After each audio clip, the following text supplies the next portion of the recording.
get started, just so everyone is aware, we are recording today's session so that we can make this available to folks who couldn't attend today.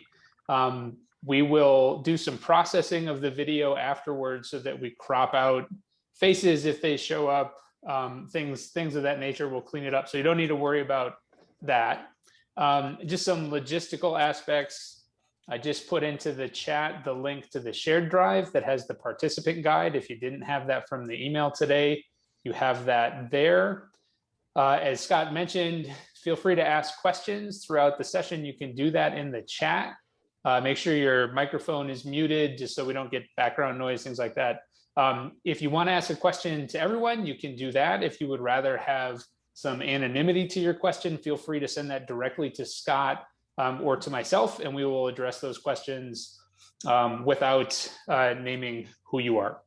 So with that, I'd like to introduce Dr. Scott Cypers. Scott is the Director of Stress and Anxiety Programs at the Helen and Arthur E. Johnson Depression Center. I've worked with Scott for a number of years now, building some anxiety management programs and stress management programs. And today what we're talking about is stress management. I think what you will see is that there's a lot of overlap between the two of these. And one of the reasons I'm so excited to work with Scott on this and we get to take advantage of his expertise is that oftentimes when we think about graduate school or postdoctoral training, we're focused on those metrics like independence and creativity and coming up with novel ideas or, becoming the best in your career. And that's great to have those as goals.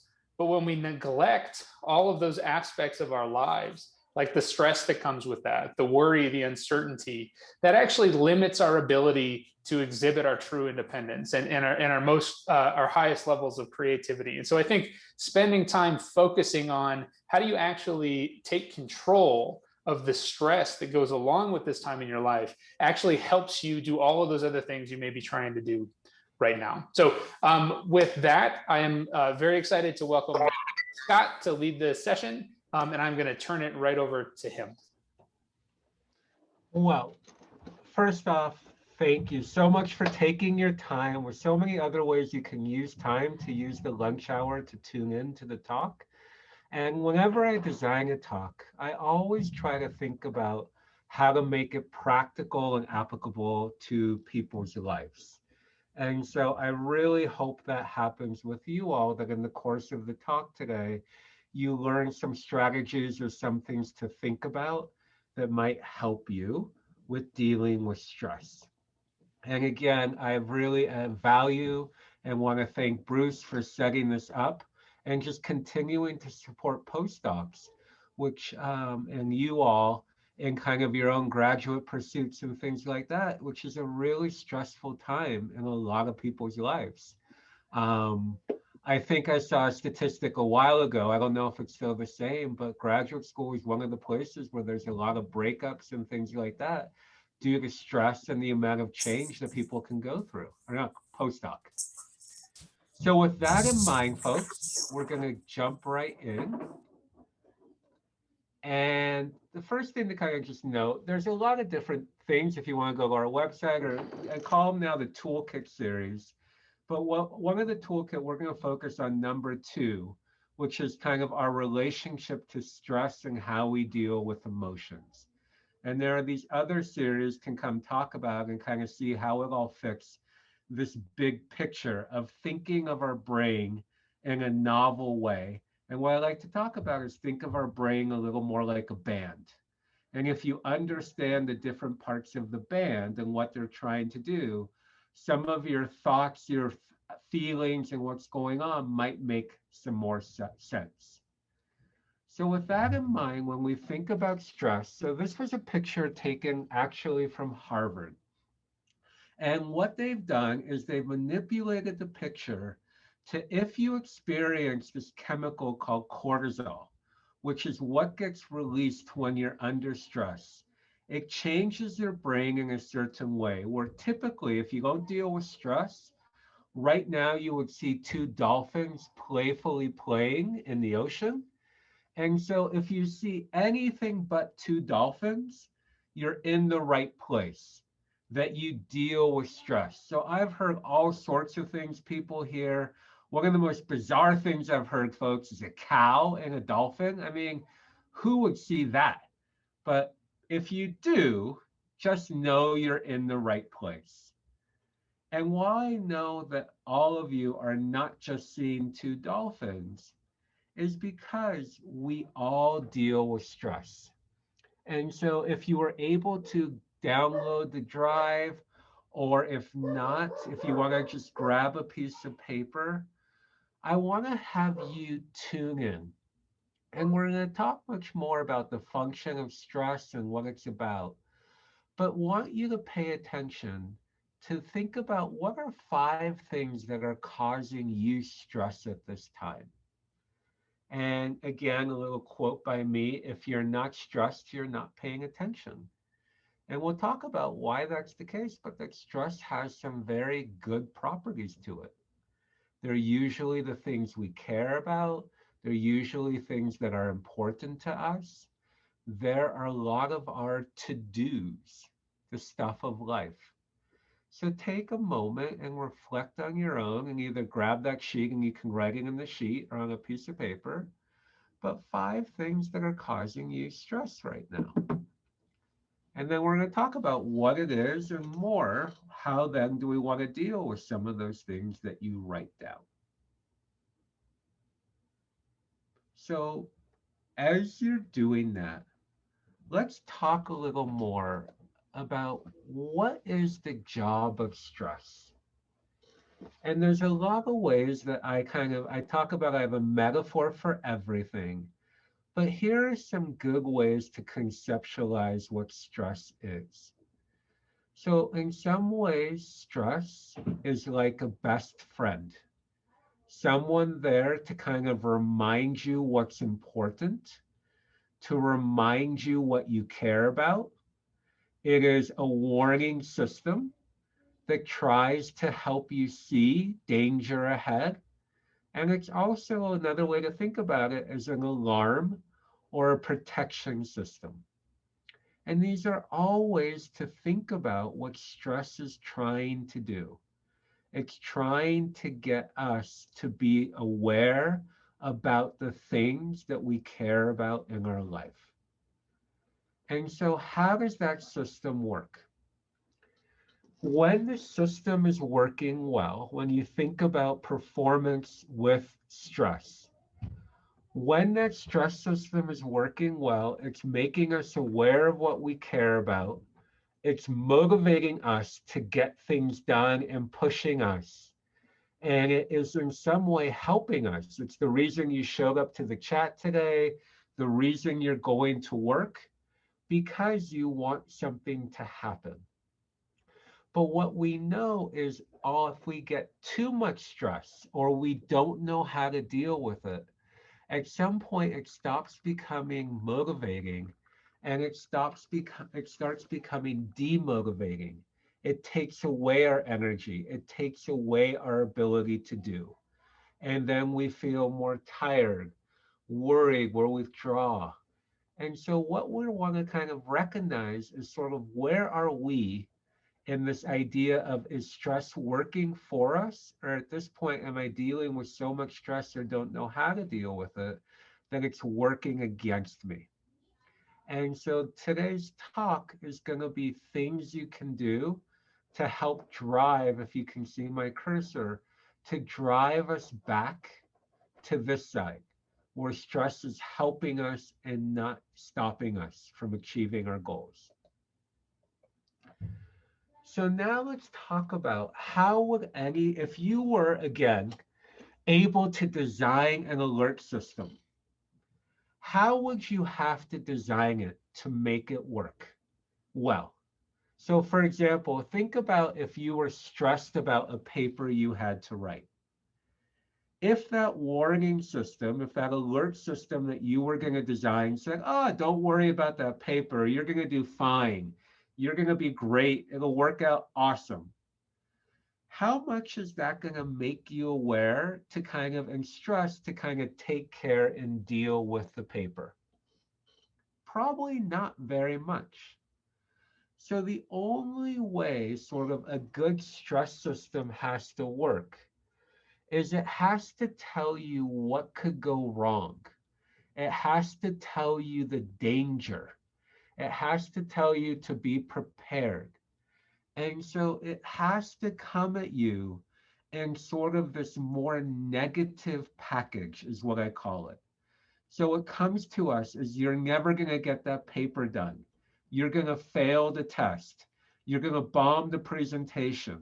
You're never going to get that job you want, because it has to kind of jar you to get you to pay attention and do something about it.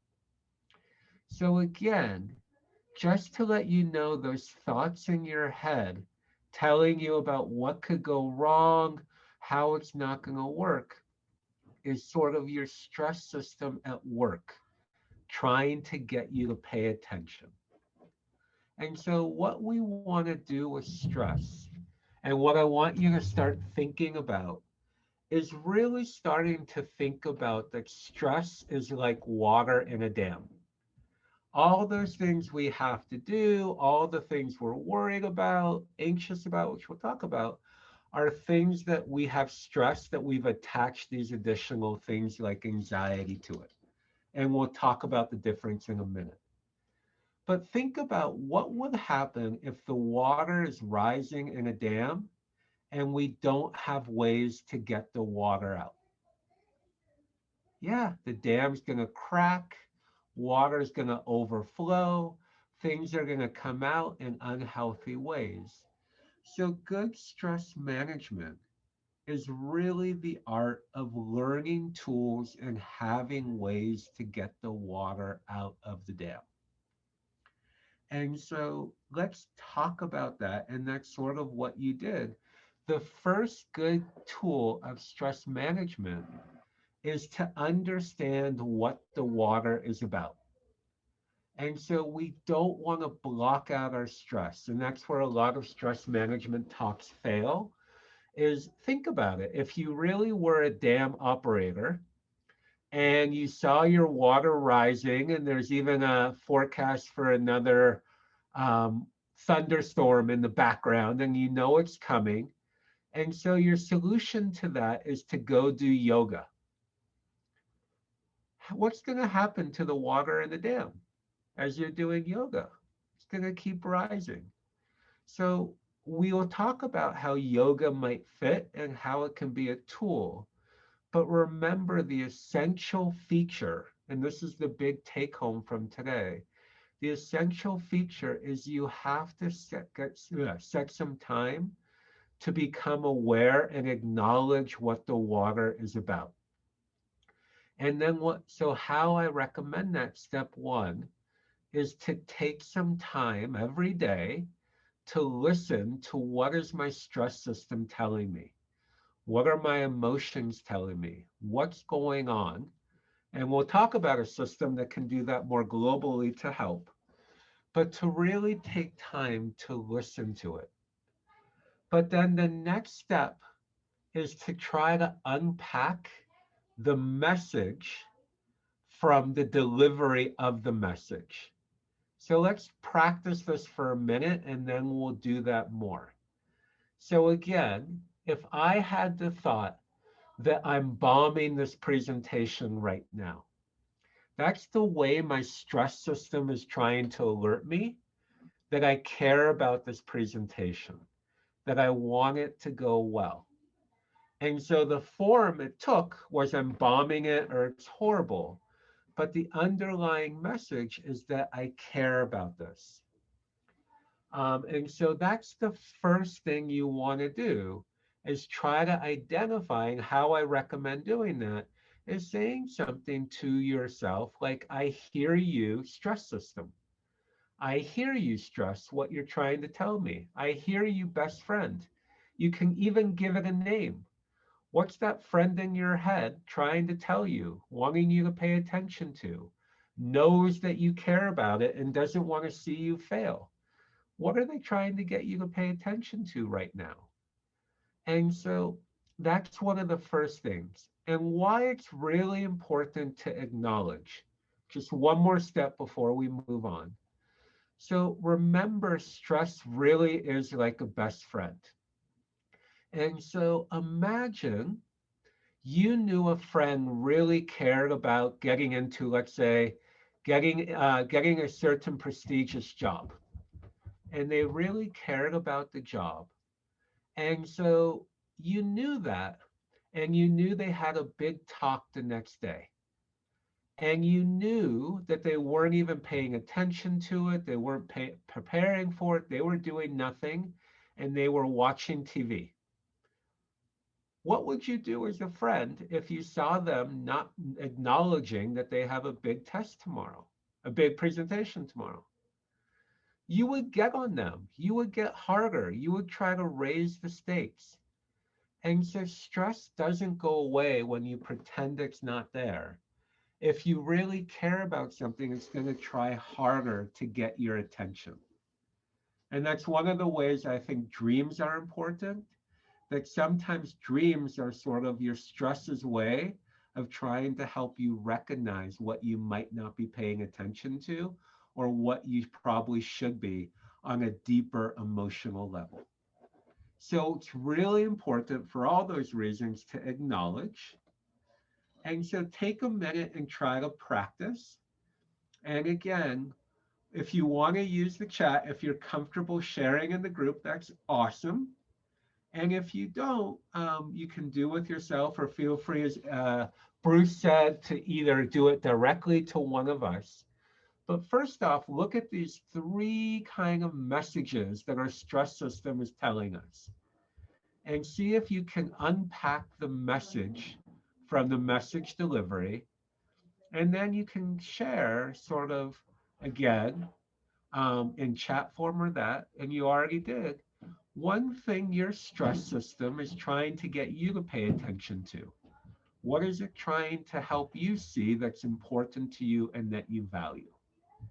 So let's do that together, or going to have you, but take a minute.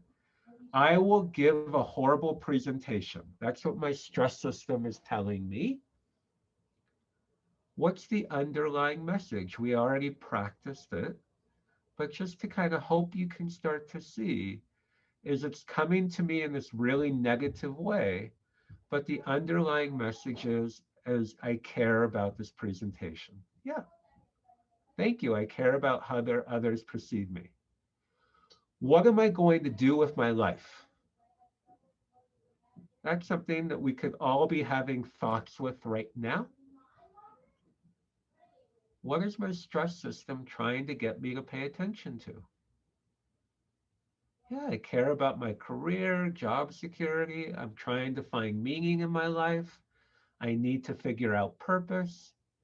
So rather than having these messages overwhelm you, to try to unpack the underlying message and say something like, I hear you, stress system. I hear you, buddy, telling me that I really got to figure this out.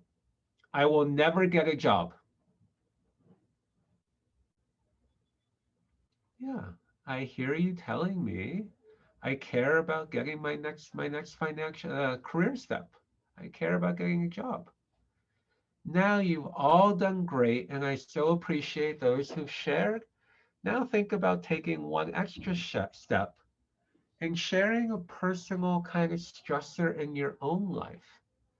What is your stress system trying to get you to pay attention to right now, a year and a month into a global pandemic, with everything going on and all the things we're trying to juggle and figure out?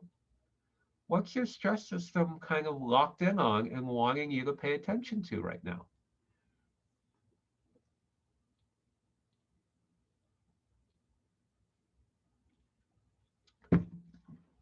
So out loud, folks, in my head, I hear all sorts of things, like a show I used to watch called Scrubs with Zach Braff.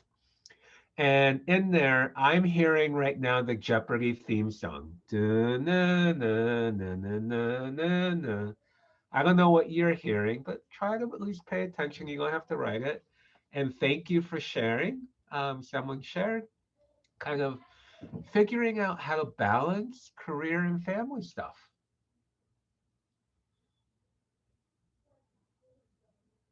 Okay. Figuring out about money and having financial security.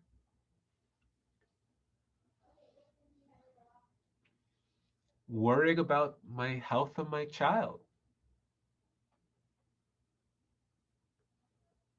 Being away from family and that I care about seeing and being able to connect and be with family. Thank you all.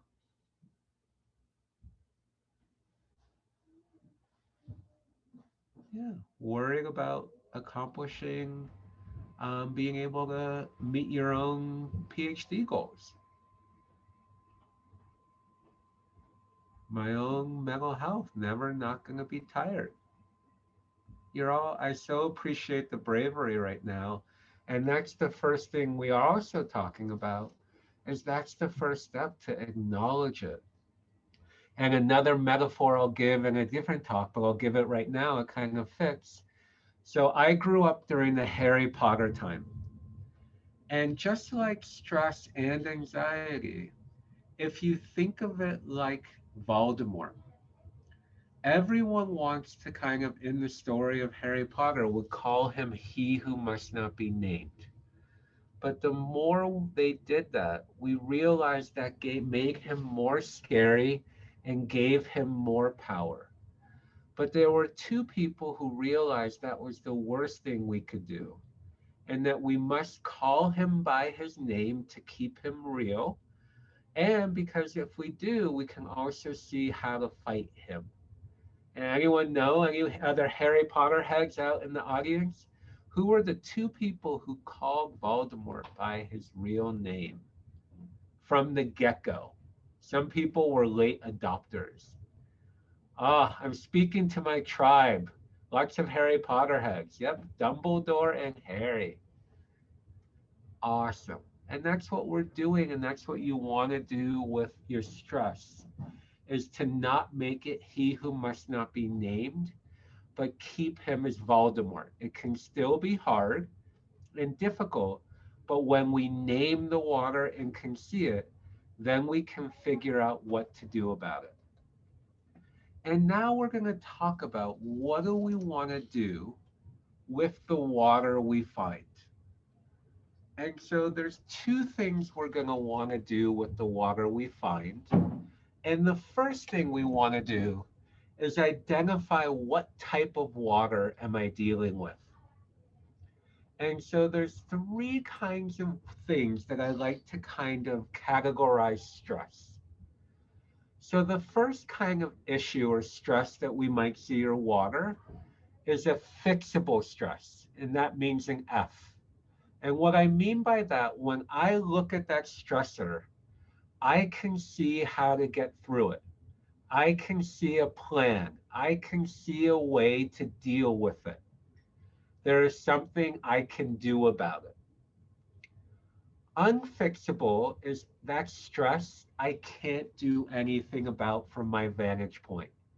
It is something like I got diagnosed with cancer, or a family member is sick and on their deathbed, or loss or goodbye.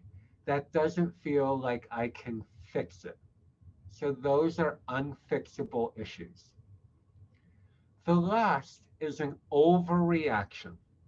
And an overreaction really means that my anxiety has gotten involved. And what I mean by that, anxiety is, to understand the relationship in stress and anxiety. Stress is the stuff I have to do, that I need to do with my life, the things I care about. Anxiety is the attachment on the stress that it's going to go wrong, that it's not going to work out. It's the danger part of the message, of the stress. But also, some of the stress, when I slow down and look at it, could be anxiety, but also could be an overreaction.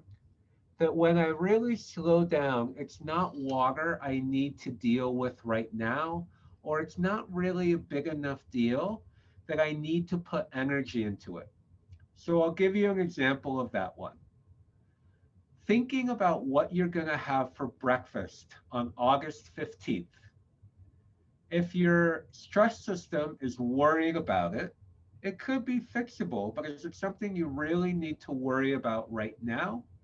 That you're going to have what you're going to eat for breakfast on August 15th in the grand scheme of everything else going on. So again, as we said, sometimes our body can be over worried, thinking about things too much. So sometimes one of the things we want to do is attach that it's an overreaction. Thank you, buddy, but no, and we'll talk about what to do. So go back right now to the list of five, or before we do that, we'll do a quick exercise to make sure you got it. So remember, it can be an overreaction, it can be unfixable or fixable. So now go through, and let's go through each one and decide, is this an F, a U, or an O? And an F, remember, fixable, U, unfixable, O, overreaction. I don't know, I don't know what that should say, what I'm giving a presentation on. Yeah. And for me, my vantage point, that feels fixable. I could ask, I could talk, I could figure that out and develop a plan on what to do. How will I buy a house in 25 years from now?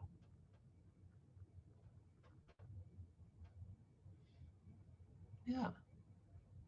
It could be something fixable. And also, this is the category I was going in, overreaction. Is that something right now with everything going on that I have to worry about a house in 25 years? I don't know if there'll be a job in Arkansas this year. I really want this situation. I want to move home where family is in Arkansas. And I don't know if a job is going to come available in my field. Yeah, depending on vantage point, but that might be an unfixable. My mom was diagnosed with MS. Yeah, you're all getting it. What will I have for breakfast in the summer? Considering that was the example I gave for an overreaction. Yeah. So now go back to those five stressors you wrote and try to identify out of those five what you're dealing with. How many of them are fixable? How many of them are unfixable? And what are my overreactions right now? So, as they said, and again, you're all speaking my language. You're Harry Potter heads. So another thing you might relate to or not, but when I used to watch Saturday Night Live a long time ago, it was the time of coffee talk. And in coffee talk, they would say, talk amongst yourselves and do it in a great thick New York accent, which I don't do accents well. Or I should put that in a growth mindset. I have not practiced giving my impressions, so they're not great yet. But take that moment and again, try to figure it out amongst yourself.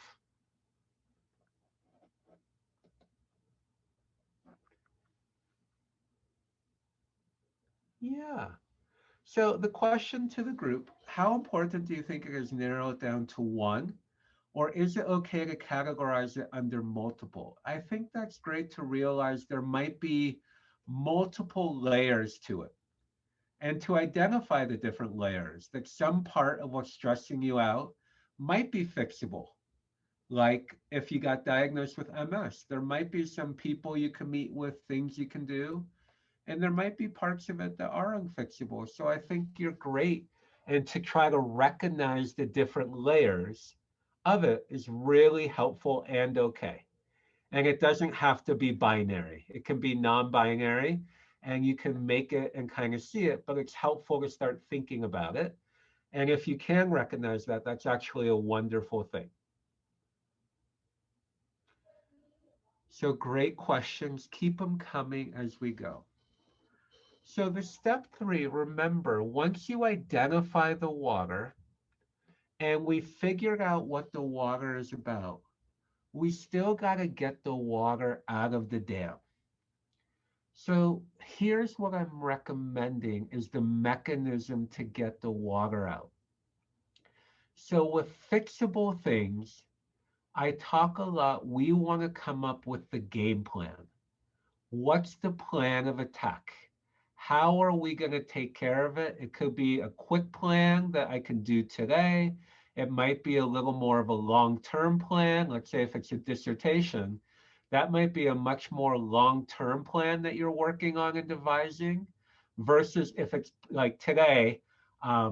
We were supposed to go to Europe last summer, folks, to Italy to watch some soccer. And today was the last day deadline to return tickets for this summer because it was postponed to this summer. So again, that was a stressor that had to be done or we'd be losing a couple of $1,000s. And so that was a fixable thing that took 10 minutes to do, but that was on my to-do list, my stress list. So we want to come up with action plans and we'll talk about it. And there's an example in the handout. With unfixable stress, we'll talk about, but we want to start thinking about who can support me? Who could I talk about that with? Who could understand it and be there and just bear witness to my water and help me talk about it and get it out? And then when it comes to our overreactions, what are some ways we can challenge our best friend, our stress system, and talk back to it such that it doesn't take control or keep us in a heightened state of stress when we don't need to be? So again, with the fixable issues, action plans, building in accountability, someone, a wing person who you can do things with.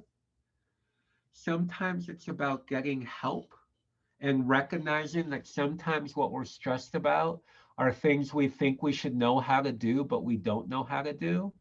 So who could help me? And one of the best things to deal with stress is to really work on planning and organization. And one of the things when I'm trying to help someone deal with stress is moving away from keeping everything in their head. Because you're teaching your brain and that kind of part of your brain that it always has to be on and thinking and worrying because you don't have a system you can rely on. So these are some of the things really want to start thinking about to help with the fixables. And again, with the unfixables, we want to reach out. We want to get support from.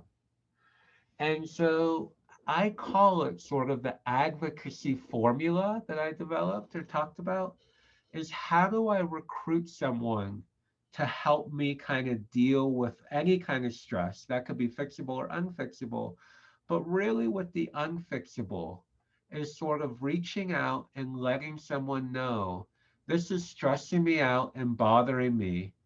It's getting in the way. Can you be part of my support team? Can you help me by blank? And being very specific. So a lot of times we say some things like, can you be there? Can you support me? And that is nice, but support looks different for everyone. And so learning to be very clear with what that might be like for you. So I'm going to challenge you now to really make this practical, is to take one of those stresses that's weighing you down that either feels fixable or unfixable, and I'd encourage you to grab your phone and text someone and recruit them to your team to help them support you around that stress. And you can adapt it to your own language or what that might look like, but just reach out right now. And if you want to give some context, hey, I'm going to talk about stress management. I realize this is a big stress in my life. It feels really big and overwhelming. Can you support me by getting me to talk about it? Can you support me by going having a drink with me outside or wherever that we could share? Can we hop on a Zoom call? And can I just vent to you about it? Whatever you might need, and go for it. Really try it and work on that kind of building a team to get the water out. And if right now you don't feel like there's anyone on your team, then that might be your job instead of texting is starting to think about what's going to be my game plan to build a team. We all need a support team, especially in graduate school. And starting to think about, well, where might I start to find that? What groups could I join? Maybe I could talk to Bruce about that, maybe figure it out. But I need to kind of build more of a team for myself. So take a couple minutes and recruit someone.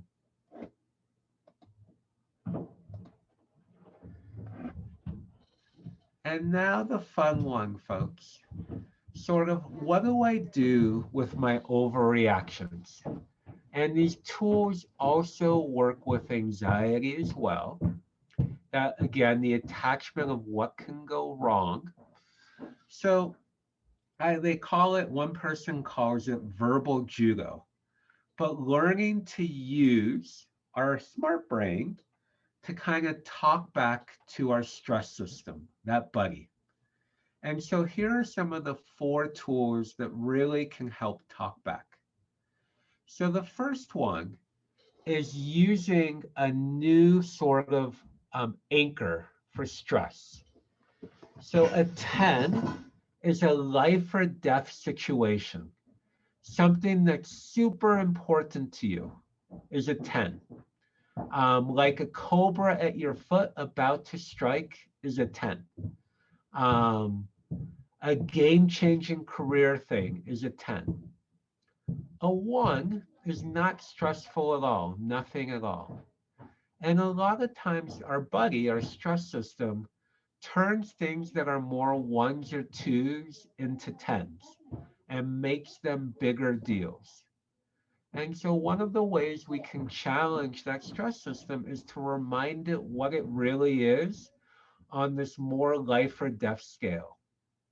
So for example, what is, if we were in, let's say you were having stress about asking someone out.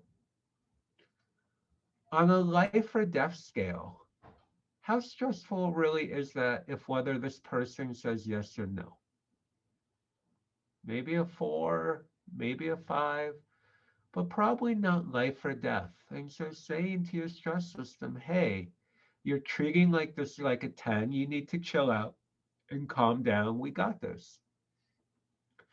The next one that really helps us challenge an overreactive stress system is just like the Tricks Bunny Rabbit commercial we grew up with, is catching the tricks your stress uses against you and calling it out and saying silly stress, and repeating yourself is not going to work.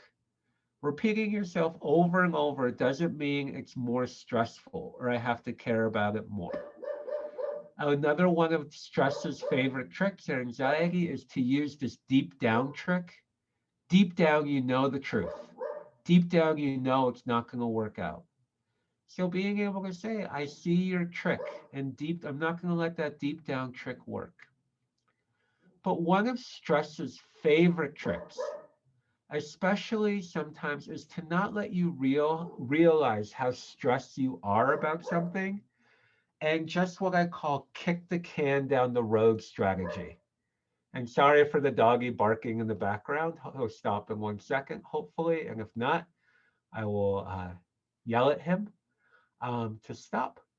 But what I would say, so think about sort of one of its tools, I call it kick the can down the road, where it just gets you to pay attention to other things, hoping you're kind of going to not pay attention to it, because it is a little worried about it. So it might say like, oh, just watch that one show, or oh, you'll get to that later, or oh, you need to clean your house before you really work on that paper. And again, that avoidance strategy is not really working. And so calling it out and saying, I see what you're up to, stress, you're trying to get me to avoid, and it's not going to work, can be really helpful. The next one is we can use values. I'm going to get my dog to stop. Sorry, folks. I got to hit mute for a second.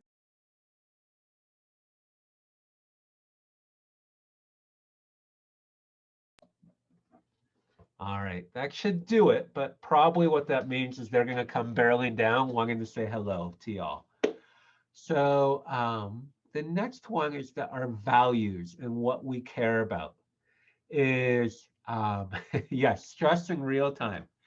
What we value and what we care about can also override when our stress system tries to get us to avoid or is overreacting. And so you can say something to your stress like mission in life. Hey, stress, my mission in life is to get into that good job. My mission in life is to share with something. Sorry. My mission in life is to tackle this paper, to get this paper done. So I know stress you're trying to get me to avoid, or you're worried about it, but I'm going to do it because that's more important than not being stressed. And the last thing, again, besides that, is to remember your stress system can jump way into the future. And so for that, I use the kind of thing I talk about A to Z. And Z is sort of this thing way off in the future that our stress system can worry about. And people with general anxiety worry about a lot of stuff way off into the future, these overreactions. So, one of the ways to challenge stress and help is to kind of share with yourself what step am I in that process of the paper or whatever it is, and challenging your stress system that I can only worry about two steps ahead. Because worrying beyond two steps ahead is usually wasted energy because it could be so many things that might happen in between. There's no reason to. So these are all some strategies to kind of talk back to that part of your brain that's starting to stress or worry. And it really becomes important too with overreactions. And there are others, but here they kind of fall into these categories. So the last thing, and this is where traditional stress management comes from. So when you look at a dam, that you usually see in a dam, there are sort of two mechanisms that a dam sort of operates. One is it has the main valves. I'm going to go back to my dam picture. It has these main valves above that can really release the water. And that's what we're talking about. But underneath, it has these auxiliary valves that are always more open, helping take some of the pressure out and making sure we kind of have a clear head or keeping the water level manageable.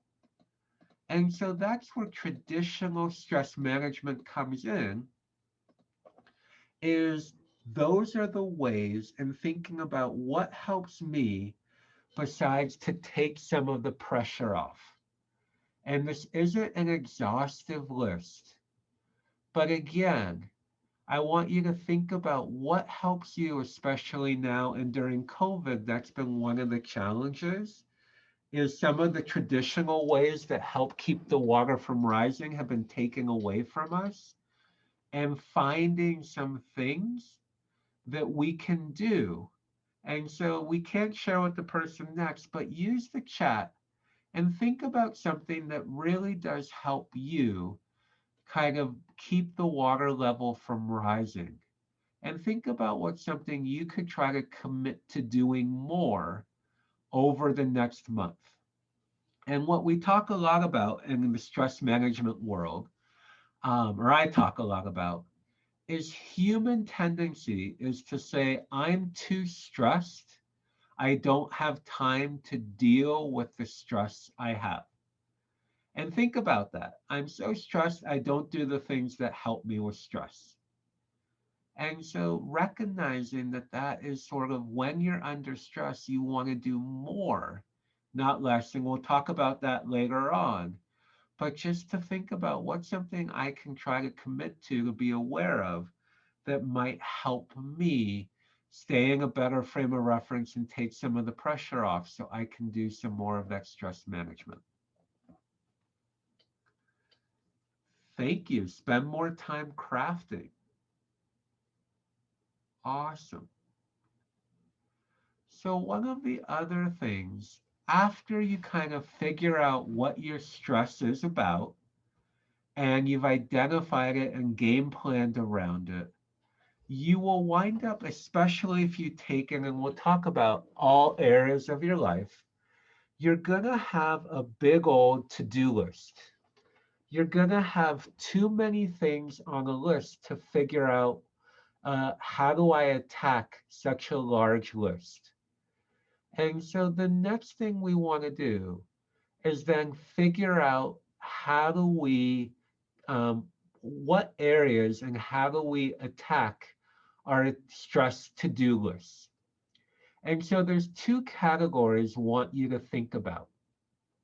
So the first category is called salience, i.e., how important is this thing to your life?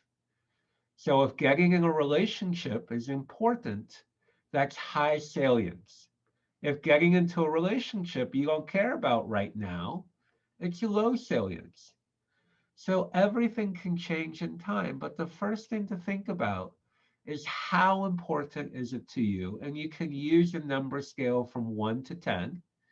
So anything that's high is above a 5, and anything that's below is below a 5.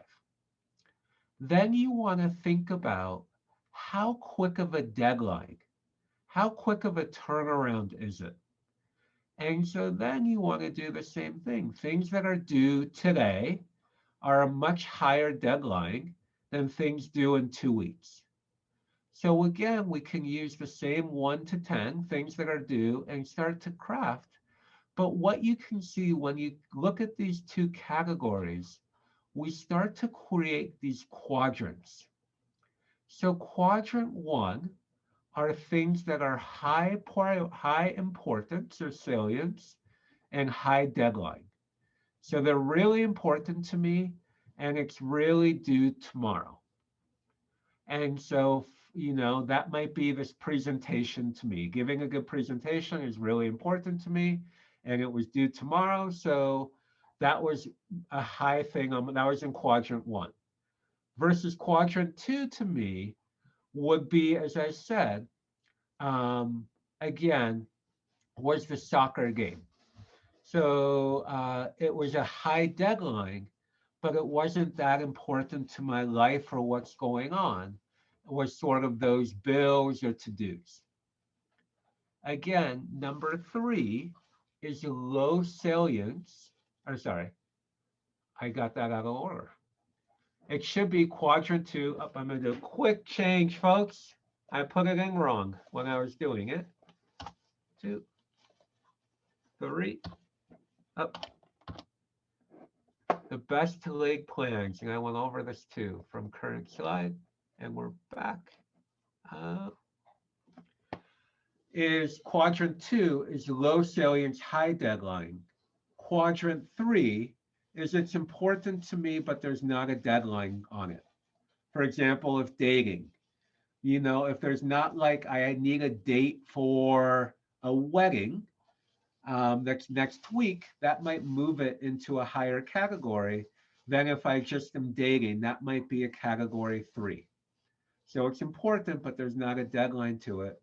And then the 4th category is low salience, low deadline. And so I would put things like that, like cleaning, catching up on shows, and doing. But what winds up happening, and one of the anxiety tricks, is that we wind up a lot of times working in quadrant 4 and not doing the quadrant 1s. So what we want to do is before we move to quadrant 2, we want to complete all quadrant 1s. Before we move to 3 and kind of to go in that order and to really figure out and kind of prioritize our to-do lists. And even then you might have more quadrant 1s. And thank you, Stephanie, for pointing that out. And now it makes much more sense, hopefully. So that's what you want to start doing. You want to, again, slow down. You want to take time to figure out your dam and water. You want to prioritize the water and then attack it. So again, go back to that sheet right now and you'll see you can now look at the stress you identified and figure out what quadrant it is and start to decide which comes first. So the next thing we want to think about with stress is, again, sometimes when stress or anxiety get way too intense, and again, sort of those early mechanisms we've been trying to doing aren't working and the water gets too high and the stress feels immediate and imminent.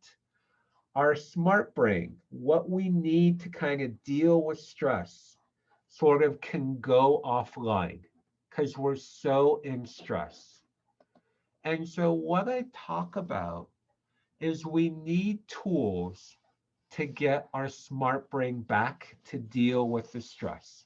And the same is true with anxiety. When our anxiety takes over or emotionally we get too revved up, too angry, that part of our brain starts to dominate and we can't think clearly. And so what we need are tools to get our smart brain back. And what I've done is sort of a deep dive and explored. And I kind of talk about these kind of calming tools fall into these four quadrants. So there's things using the body, there's things using our mind, there's things using our senses, and then there's getting it out. All of these have the possibility of getting to get our smart brain back. And I talk about there's 5 rules to a good calming skill, because this might not be exhaustive, but it has to work to kind of help you calm down. It can't draw attention to you. It has to be safe. It has to be portable. And it can't lead to avoidance because we're dealing with stress and anxiety. And the more we avoid, that part of our brain is not going to go off. So when we do that, here are kind of the things, and I want everyone to have 2. And if you already got 2, great. But if not, take a picture of this. We attached it to the slides too, and start to learn about. You could YouTube, Google, and see if there's any on this list you like. But we will go over one because it's one of the most powerful and we always have on hand, which is our breath.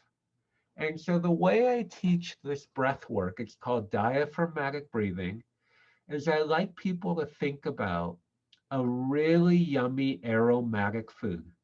So it's lunchtime. Think about if Bruce and I had an unlimited budget and to say, thank you for coming out today. There was a knock on your door and your favorite lunch just appeared, hand delivered. Think about what that would be and feel free to share, type it in the chat. I am picturing right now what sounds really great is actually a breakfast burrito.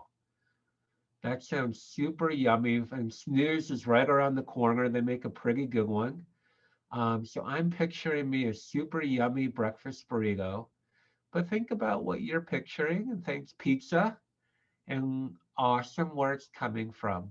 And what we're going to do is take a really nice deep breath in through our nose. And then we're going to blow out like we would on hot soup. So a good diaphragmatic breath should look something like this.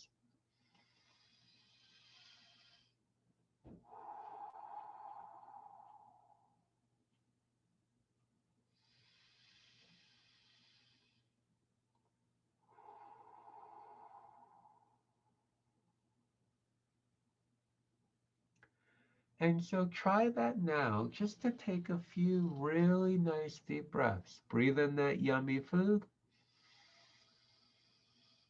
Blow out on hot soup. Breathe in that yummy food. Blow out on hot soup. Good. And all of these you can look up, but just to say PMR stands for progressive muscle relaxation, which is the tightening and releasing of a muscle group, can have some very calming properties. And again, the other thing I want you to be aware of is these are skills. The ability to calm ourselves and get our smart brain back are our skills. And one of the things people do is they don't practice the skill and then they expect the skill to work for them when they're really stressed. And it doesn't work that way.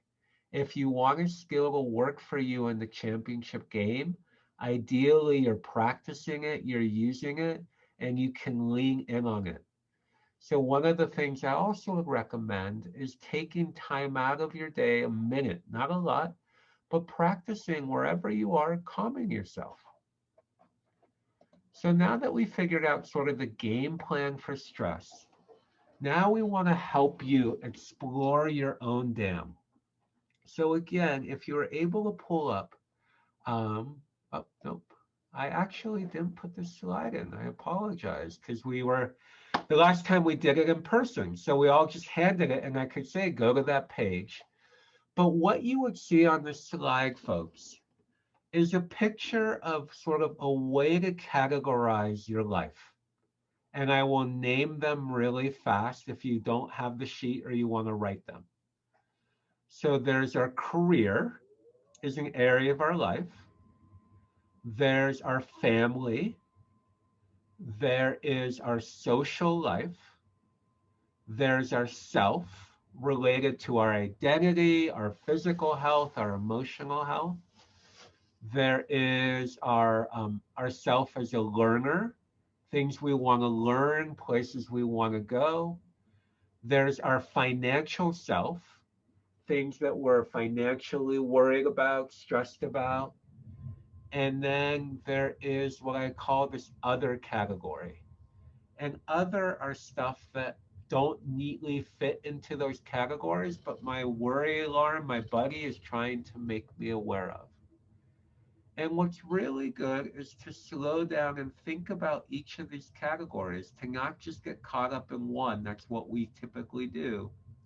And to be self-aware of ourselves much more as like a human plant, that there are multiple sources, and take some time to think about and listen, what's my stress telling me about family right now? And I'll share with you, my stress system is telling me my parents are aging. They're having to think about maybe making some tough choices. My dad might have to stop driving. It's worrying about that and what his mental health will be like. It's worrying about connecting with people I haven't talked to a little bit. My nephew, I haven't seen for or talked to a lot during the pandemic, wanting to reach out with him. So if I were right now, I would be writing these down as bullet points under the family area. And then transition to work and think about work and career. What's stressing me out? What's popping in my head? And so take a minute and start to jot down your own stress list. And what you're doing is you're starting to really see the whole dam and all the water. And so first off, just to acknowledge, there's a reason you're stressed right now. There's a reason that this is a hard time. And you're not going crazy because there's so much in the dam. And we're going to talk about others that are part of the dam too. But these are all kind of pieces in the dam. And so then after you do that, if you know, after you start writing them, if you want to even just pick one category, if you don't feel like you have time, to then go through the process of deciding, is it an F, U, or O, and what quadrant it belongs to, and then decide based on that one thing you're going to do to try to help you with one of those stresses. One way you could see either crossing it off or helping you with that stress. And either share it in the chat, make a sound or that, but to kind of really take and make it kind of personal. And feel free to type it either to Bruce or I personally, or you can share it with the group, whatever you're comfortable with. but this is a moment to really explore your own dam. And also, while you're doing that, any questions that this brings up, this might be a good natural pause for a minute for questions.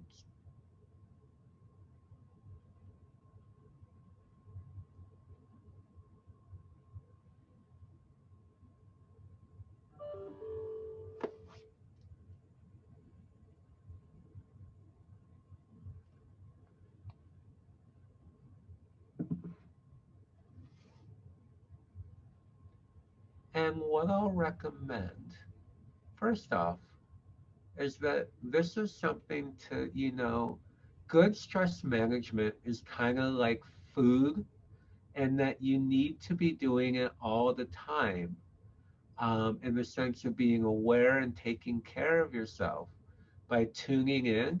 And I would recommend doing this activity once a day. And again, over time, it will be quicker. And this is the first time you're seeing all of the dam, and it can be overwhelming. But over time, as you start doing this every day, that list can be added to, but also that list starts getting smaller and there's not as much stuff. And again, that's where I'll also encourage you to see your dreams can help point you to emotionally what are some of the things going on in my stress dam that I might need to pay attention to or take care of.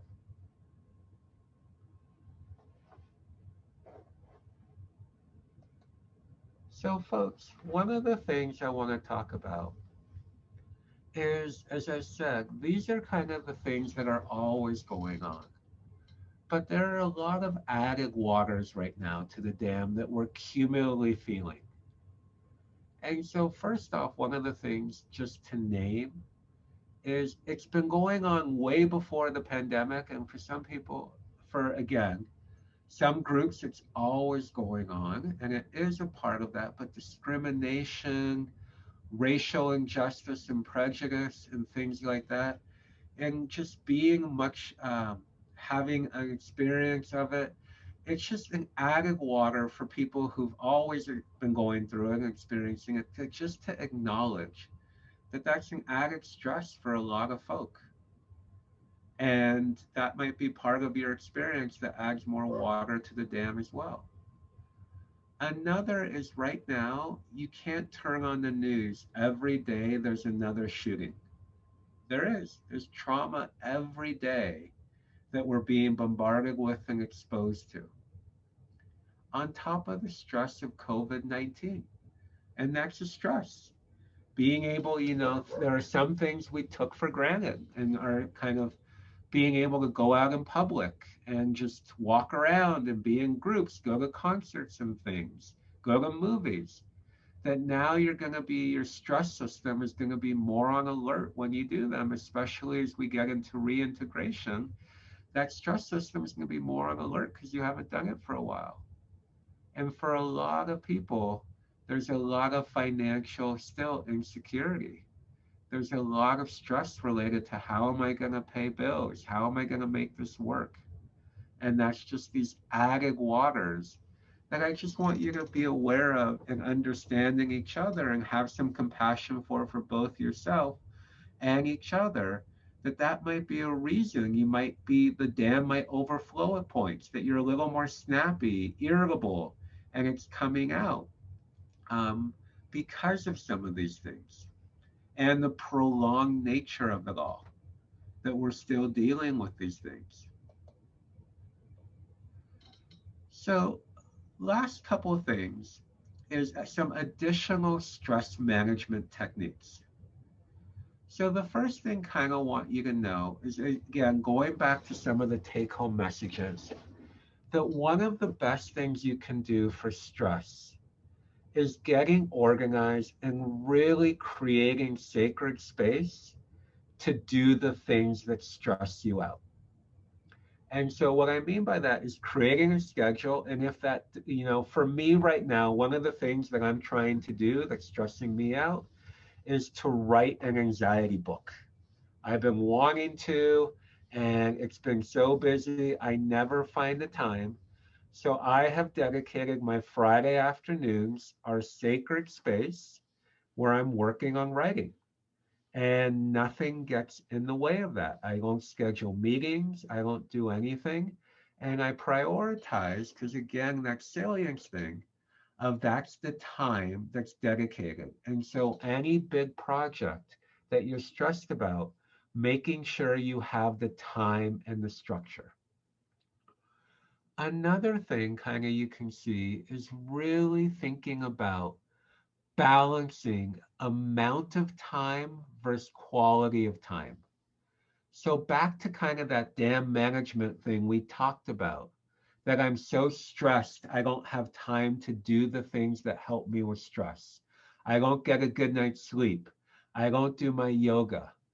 I want you to think about time, like I said, a little more like quality.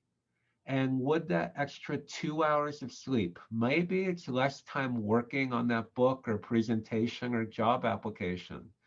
But if you're less stressed, if your smart brain is working at chief capacity, how much more efficient, how much more effective are you going to be with your time?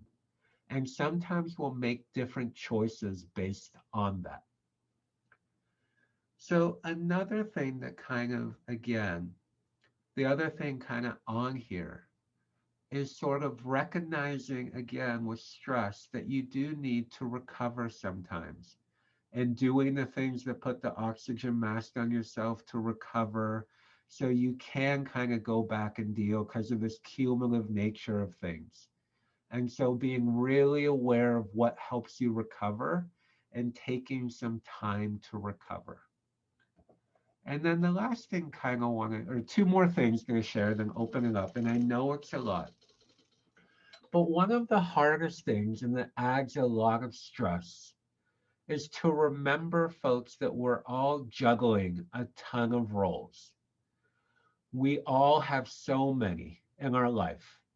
And sort of this American ideal, too, is that we should be able to do every role in our life 120%. Our American math never really adds up. But every role we juggle, we should be able to put in 120%. And that's just really not the case. We can't make everything a number one priority. It's impossible. And so the first thing to realize is there's no way to not disappoint, because any role you prioritize, there's another role you can't prioritize, and there's probably someone in that role who will be disappointed. So, for example, I can't make family, my extended family, a number one priority right now with everything I'm juggling. So my mother is going to be disappointed because she wants me and wants that to be a big priority. And it can't be right now. And if you start realizing this, that not everything, so A, disappointment's going to happen. B, we carry a lot of roles, and we have to start to prioritize those roles. And so, what I recommend that people do is to slow down in every season to make a new decision what roles are important. And we can have one or two be top, but a lot of the others have to kind of move down and to kind of think about this season of my life right now as we're heading into spring, or we should be in spring, even though it keeps snowing. Um, what do I need to prioritize this season? And therefore, what can I prioritize? And to make some peace with that yourself and to decide. And then after you do that, is then to set expectations around that. And part of that might be, as I said, reaching out to like my mom and saying, hey, mom, this season there's so much going on with the kids and work.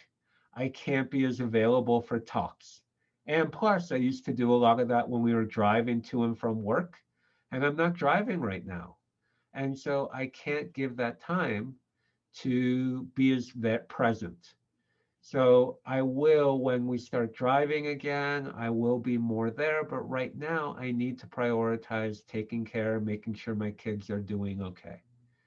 So you can kind of set expectations and communicate those things to try to minimize some of the disappointment, but know that disappointment is a part of living. And so we're going to recommend that you kind of start thinking about those roles. And there's an exercise that you can do that. And the last thing, just to kind of be aware of, that comes up a lot during stress and dealing with anxiety is procrastination. And there are lots of things. And remember, procrastination is sort of when anxiety gets involved in the things we're stressed about and gets us to avoid. And so procrastination is really a part of anxiety because it's the avoidance of the things that are causing us stress. And we really want to deal with our stress. So there's a lot of tips, and I'll point you to some that can really help overcome procrastination. And you might see these are similar to some of the things that help with our fixable issues. So one is to build in accountability, to have a wing partner, to have someone who you could say, hey, this paper is really stressing me out. Can we just sit and you be there while I'm working on it? Or your PI or advisor. And so a lot of times if you're a last minute doer, one of the things I recommend is you're not going to change that maybe, but instead move up the deadline. So for example, if you had to give this presentation today, maybe email Bruce and say, hey, I want to get this to you a week early so that we can revise it or make sure it's okay. And so I've arbitrarily moved up the deadline. So the night before, I'm still going to be working on it. But that night before now gives me a week buffer to work on it after. And so you can move it up. Another is finding music, and kind of our body works on cues. In the same way, if we went to if I kind of asked you to walk into the bathroom right now, you might realize you have to go because there's so many cues around you that are cueing you to work. So sometimes finding some music that cues you the time to work and to get stuff done and to play it right before or to set an environment that kind of cues you to working. Another one, a lot of times with procrastination, is getting started. So there's two strategies to help get started. One is called a 5-minute plan. And to say, I'm going to drop everything, and for the next 5 minutes, I'm going to work on X. And because that gets us started, and so that is a great one. Another one is to change the goal. And instead, whenever we think big picture about writing a dissertation, writing that journal article, that gets overwhelming and we're going to avoid breaking it to the goal of getting started. What's the first thing I need to do? And so that's another one. Another strategy too, and I know I'm giving you a lot, but remember, we are creatures, and sometimes what helps us overcome is using either rewards or punishment. And everyone's a little different. I realized I'm more of a punishment person, and what I mean by that is saying to myself, if I don't get X activity done, then I don't get to do something I want to do. I have to give up an activity. And so for me, it's not a massage if I get a paper done. If I don't get that paper done, I don't get to do. And so realizing what works more for you and trying to build in some of those personal incentives to break some of that avoidance. And this can be a really fun thing to do if you're in a relationship that can incentivize your partner and make it kind of fun, saying, hey, if I don't get this done, then I owe you a massage or I owe you something. Versus if I do, you could give me, and kind of turn it into a game that way. Again, having a wing person, the one you'll see on there called TikTok is being aware. Tick is a task interfering cognition.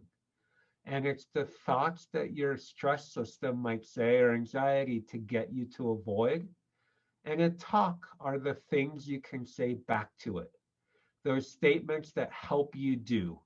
And so they talk about Nike, this guy, David Burns, had the best talk, which is a task orienting cognition.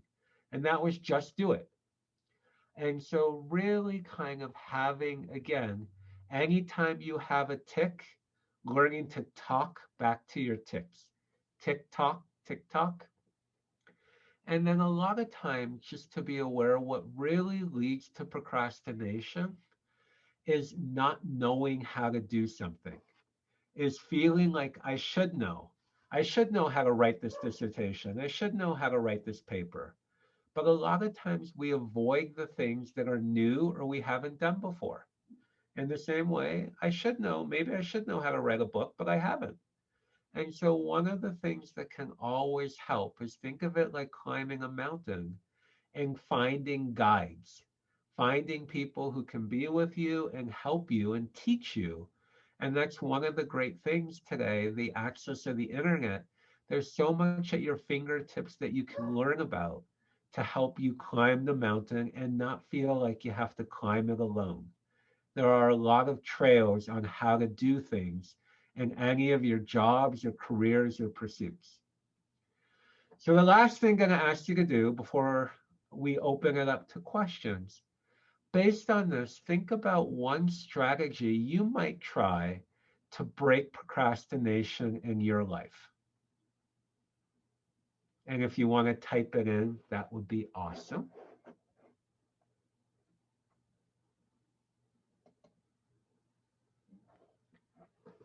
And again, now that you know more about stress and dealing with it, um, thanks for sharing. Finding a wing person for dissertation writing days. Awesome. Music, 5-minute plans to just get started. And if you find that stress is really still on that side of the curve and want some extra help, to please know the Depression Center has your back. We accept your insurance, your student insurance, and now we take all insurances. And if you need more to support you with what's going on, and that's a big part of therapy, is supporting us and being able to slow down and carve out time to pay attention to the water in the dam and find healthy ways to reach out.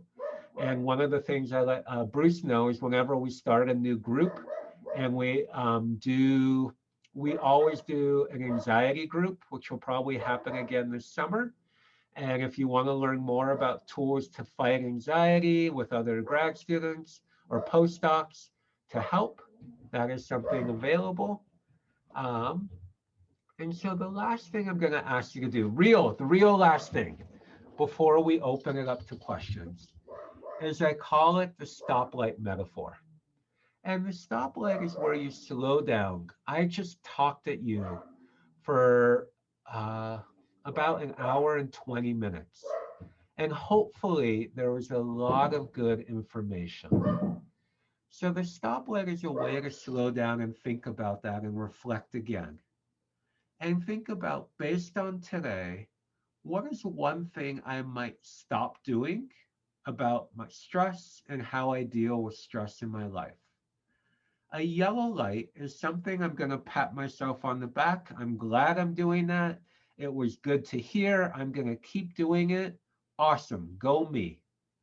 And a green light is maybe something I'm going to start doing, something I'm going to implement into my life now differently based on what I heard today. And don't need to share with all of them, but take a moment and to help me know some learning occurred and this was helpful. Just put in either one red, one yellow, or one green. And the other way to make this, just to be aware, I think Bruce is going to put an evaluation in the chat. We want to continue to make this the best talk it is. We're up to version 4.0 now. And so please fill that out to know that this was useful and how it was useful. But again, please share one either red, yellow, or green. You've been awesome, and now can open it up to questions for the last 8 minutes or so and fill out that eval. Yeah, I'll just, as people are thinking their questions, thank you, Scott. I always find it really helpful to be a part of this because this is an ongoing thing, right? I mean, we all have stresses and we get lost with ways to deal with this. And so I really appreciate the straightforward suggestions you have. Again, as Scott said, we do have a workshop evaluation. I hope that you will fill that out just to give us a little bit of feedback about the workshop. And the only other thing that I wanted to add is that what I see is that scientists typically are pretty hard on ourselves about expectations for perfection, dealing with imposter fears about, we're not here because really we're accomplished and we know. And so I think that for all of these things, it's really important to pay attention to the thoughts that you have.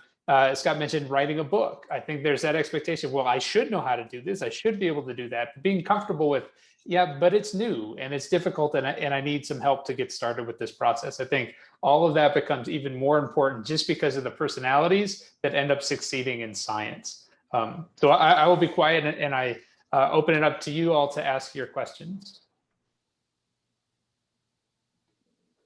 And I think, folks, we're small enough. Feel free to use the chat, or if you want to unmute or go off, feel free to do that too, whatever feels most comfortable to you, while we have a final couple minutes. And one thing I will do, if you want to reach out to me personally, again, I will put my email in the chat. And happy to kind of answer or support y'all in any way, because this is a very stressful time in everyone's life, but especially in grad students and postdocs.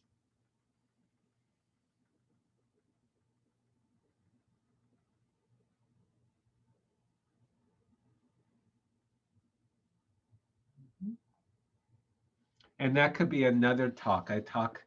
So back to this sort of whole big thing, but the coach in our heads. And a lot of should statements come from our coach and how it's trying to motivate us, but it's not really a helpful thing.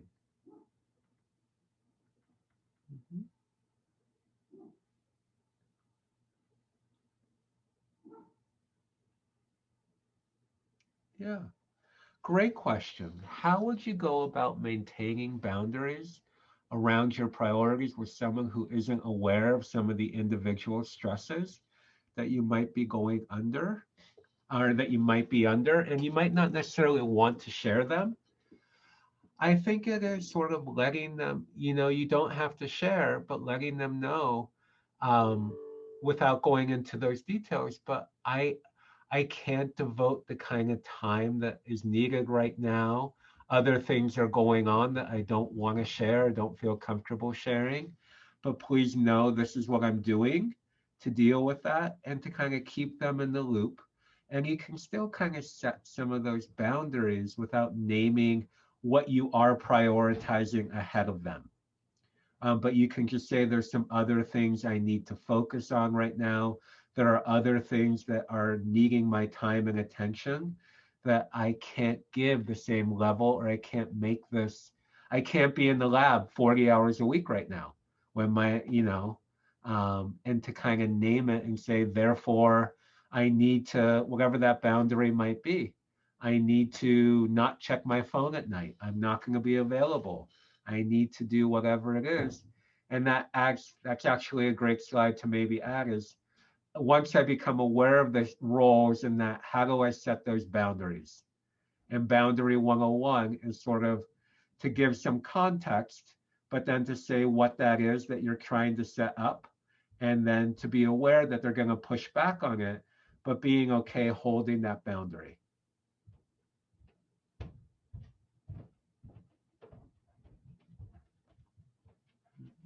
I just added into the chat too.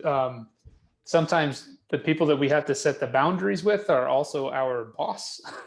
And so those can be difficult conversations. And so again, this mindset that you're not in this alone, that there are resources here to help you in that process. I think, just to remind everyone that we do have some structures in place that can help you if you do want to have what is a difficult conversation with your PI, with your mentor about needing some space or priorities or those kinds of things too. And so I would encourage you to continue reaching out to Scott, or turn to me, and I can suggest some other places that may help with that. Yeah, or some other workshops, it sounds like, which would be great. That could be a good workshop, maybe, Bruce, to think about is boundary 101. Yeah, no, I think that's a great suggestion. We have the workshop we do with ombuds now is on navigating power differentials. So when you need to have difficult conversations where you're not necessarily the person who feels comfortable for a lot of different reasons saying, nope, I can't do that, or I need space, or those things. So I think it kind of feeds the boundaries idea, feeds right into that. So maybe we'll have to have a tri-party workshop with that. So yeah. And these are not easy stuff to navigate, and as Bruce named, especially with some of the power dynamics at play, and the lack of understanding at times too that some PIs or people might have. So I'd like to thank everybody for coming today, attending the workshop. I hope you found it helpful. I know I did, as I always do. As Scott mentioned, there are going to be other opportunities to explore additional ways to deal with some of the stress and worry that goes along with this stage of your training. The anxiety groups he mentioned this summer. If you have questions for Scott, feel free to reach out to him, reach out to me. We can make sure we're getting you connected to resources. And I think that the biggest thing is just know that you're not alone in dealing with a lot of these stresses, and that there are a lot of things you can do now to start taking control and moving forward in your career and getting to a place, as someone just mentioned in the New York Times article, where we can move a little bit from languishing and a little closer to thriving. But if we languish, it's okay. We can languish together. So again, just please fill out the workshop evaluation, and then thank everybody for coming today. And thank you, as always, Scott. Really appreciate it. My pleasure. Thank you for having. And again, we want to be support to y'all. Okay. Bye, everybody.